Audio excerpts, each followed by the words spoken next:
Alright, so here's the alternator that we're going to install on the tractor, and I found instructions, not actually instructions, but comments in yesterday's tractor area. That's what they look like. So there's one main lug that goes back to the amp meter, wire 1 is the exciter wire, and that one goes to the ignition switch. And wire 2 you don't even need, it's a field test switch, and that one can just go to the starter. There's the bracket that has to be removed and adjusted. And here's just a couple little wrench trick. Okay, so here's my plan. Since I have a welder handy, I'll fill these holes with a weld. I'll put some aluminum plate underneath and fill it. And then I'll rebore new holes over. And then on this thing, I'm just going to put it in the vise and whack it with a sledgehammer until it's moved over. Brackets on outside.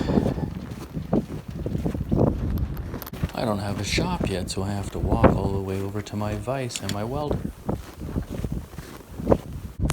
It sure will be nice not to have to work on this tractor anymore, so that I can actually get this place cleaned up, get organized.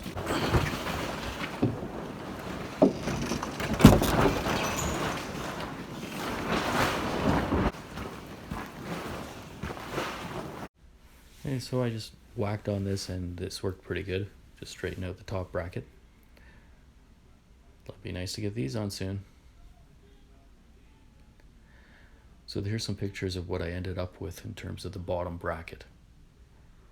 So you're going to need to have a pretty good space, about 4 inches between the two tabs, and then you're going to need to use a piece of pipe as a spacer. Otherwise you're not going to be able to get at the bolts. Okay, so I've got the alternator bolted in, and I've got the belt alignment about as good as I can get it. So should be ready to go.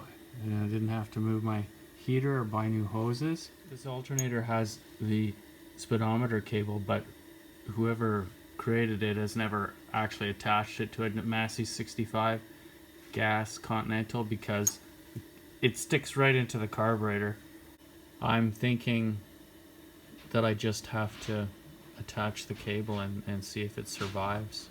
I want to mention another thing that I don't like about this is I was looking forward to getting my nice oil filter that I had cleaned working properly for the carburetor, and now I'm going to have this cable right in the way. So it'll probably still work, but... Okay, the tractor has been started for a few weeks and we have the alternator wired up and see if it works. Well, now I need a wiring diagram because the way that I had thought it was, because nothing came with the alternator in terms of wiring diagram, unfortunately. So I have to figure it out myself. I have to go on the internet and search around. I'm going to try it again.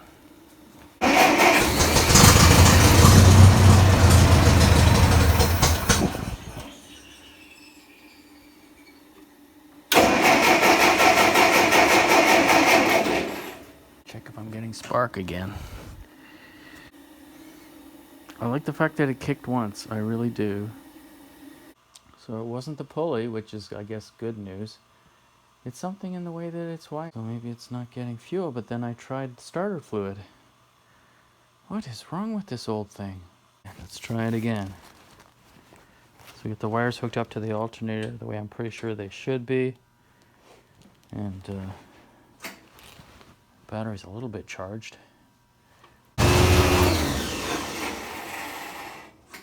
That's good. It's a beautiful sunny day, and I have no time to be working on this tractor, this stubborn tractor that doesn't want to work.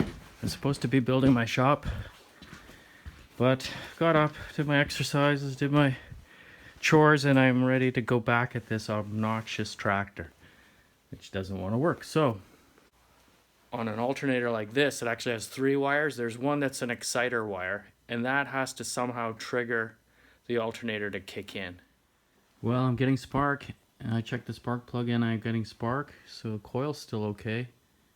So this good battery ran down really quick. It was down to 12.2, which as most of you guys know, that's about half. I had to go get my old-fashioned charger. I always end up going back to the old-fashioned charger because the smart charger was just showing full battery and it wasn't doing anything. There's a fuel problem, and I traced it to an empty gas tank.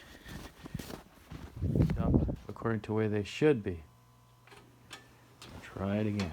Choke start.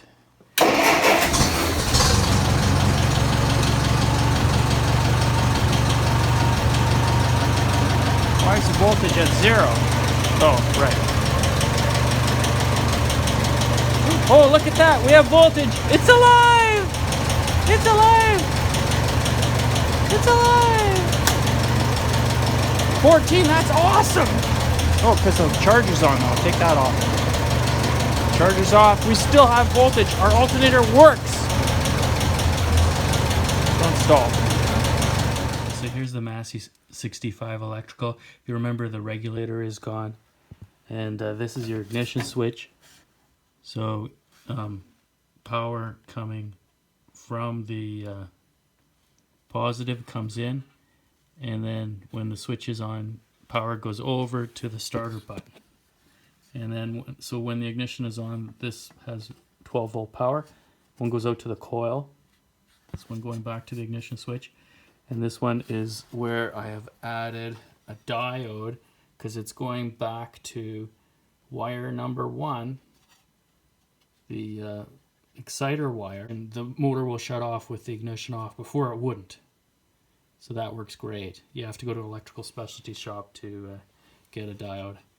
So the power comes in from the battery up to the amp meter, comes down off the amp meter, and it goes back to the main lug on the alternator. So here I'm showing how I wired the alternator light the first time, and it didn't work coming off of wire 2. It actually has to come off of the exciter wire, wire number 1, and it would be coming from the alternator would be past the diode. So between the diode and the ignition on power, then your alternator light should work. I want to point out too that I also added lights again. So there's wire going off to the lights, and then I've got added a 15 amp fuse over here. And I've got some back and front lights.